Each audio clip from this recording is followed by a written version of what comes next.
அனைவருக்கும் மதிய வணக்கம். எல்லா பேரும் எப்படி இருக்கிறீங்க? நல்லா இருக்கிறீங்களா?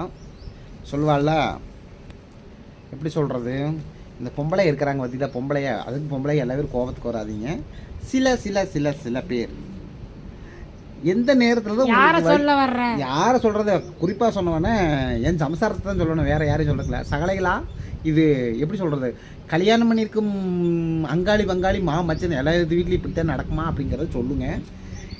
நைட்டில் வந்து ரீல்ஸ் எடுக்கலாம், ஒரு வீடியோ போடலாம் அப்படின்னா, ஐயோ மாமா இடுப்பு வலிக்குது அப்படிங்கிறா. சரி ரைட்டு, அதை விட்டுடலாம்.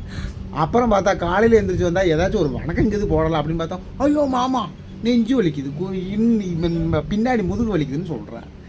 இப்போ வெள்ளை கோயிலுக்கு போகணும், கிளம்பு அப்படின்னா தலை சீவணும் மாமா, கை வலிக்குது அப்படிங்கிற. ஆமாம், இந்த சனத்துக்குலாம் எப்போ வலிக்காம தான் உங்களுக்கு இருக்குன்னு சொல்லுங்கள்.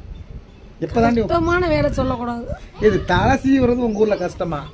11 மணி இப்போ தூங்குற டைம், மிட் நைட் மாதிரி பார்த்துங்க. 11 மணிக்கு தூங்குறதுக்கு மிட்பகல் வலிக்குதான். தலை சீவு ஆம்பளைய பிறந்த அனைவரும் ரொம்ப பாவங்க, ரொம்ப ஒன்றுமே பண்ண முடியாதுங்க. என்னால் ஆகாது, கை வலிக்குது எனக்கு. சோறு வேணுமா? எனக்கு சோறு வேண்டாம்ப்பா, விட்டுரு, எனக்கு சோறு வேண்டாம்.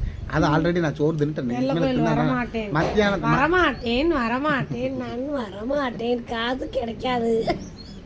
சரி பரவாயில்ல, நீ போக வேண்டாம் போக வேண்டாம் போக வேண்டாம், நான் பார்த்து கொள்ளுகிறேன். ஒருத்தனுக்கு பாரு, அவன் போட்டாட்டி ஊர்ல விட்டு வந்துட்டான். என்னடா காலங்காத்தாலே 2 பேரும் கொஞ்சிக்கிட்டு உட்காந்துக்கன்னு கேக்குறேன். என்ன வீடியோ எடுத்தா என்ன பிரச்சனை? அவங்க எல்லாம் எப்ப வேணா எப்பவுமே வலிச்சுக்கிட்டே இருக்காமல, கை வலிக்கு தலை சீவ முடியல. என்னைக்கு தான் சாமி இங்க பாருங்க, எங்களுக்கு வேலைக்கு போறது கூட எங்களுக்குலாம் டயர்டா இல்லைங்க, மேல்கால் வலி இல்லைங்க. இது வீட்டுக்கு வந்தவன மாமா கை வலிக்குது, மாமா கால் வலிக்குது, மாமா ஒரு கூட தண்ணி கொண்டு வாங்க, மாமா ஒரு கூட பாத்ரூம்ல தண்ணி ஊத்துங்க, அந்த உப்புக்கு அந்த ரசத்துக்கு கொஞ்சம் உப்பு போடுங்க, குழந்தைய வச்சுட்டு உட்காந்து இதெல்லாம் பண்ணணும்ப்பா. பாருங்க எத்தனை கொடுமையெல்லாம் நடக்குதுன்னு. அப்புறம் வந்து மாமா போன் அடிக்குது, அதுக்குள்ளே இந்த மானங்கட்ட போன் இதே வந்து அடிச்சிடும். மாமா அந்த போன் எடுங்க அப்படி. என்னதான் சரி, என்னதான் பொதுவாக நீங்கள் பண்ணலாம் தான் நினைக்கிறீங்க, சொல்லுங்க பார்க்கலாம். பொதுவாக என்ன பண்ணலாம் அப்படின்னா 2 பேரும் சரிசமமாக வேலையை பகிர்ந்துக்கணும். அதுக்குன்னு இந்த வேலை நான் தின்னுக்கிறேன், நீ தின்ன மாட்டேக்குமா? இந்த வேலை தான் பெண்கள் பார்க்கணும் அப்படின்னு யாரும் வந்து வகுக்கல. அப்போ நாங்கள் ஆம்பளை வந்து கேன எதுக்கு கல்யாணம் முடிக்கணும் அதை பார்த்துங்க. கல்யாணம் முடிச்சா நீங்க என்ன வேணாலும் சொல்லுவீங்க, அப்படித்தானே?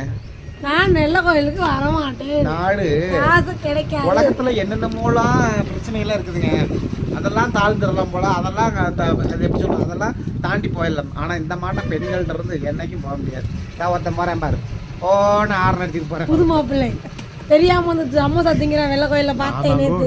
இப்ப தாங்க கல்யாணம் முடிச்சிருக்காப்ல, இருங்க சம்சாரத்துல போட்டு கொடுத்துருவா. நேத்து வந்து எக் சமோசா சாப்பிடுறேன். நீ சொல்லிட்டியா? அப்படித்தான் பாத்தீங்களா ஒரு ரகசியத்தை.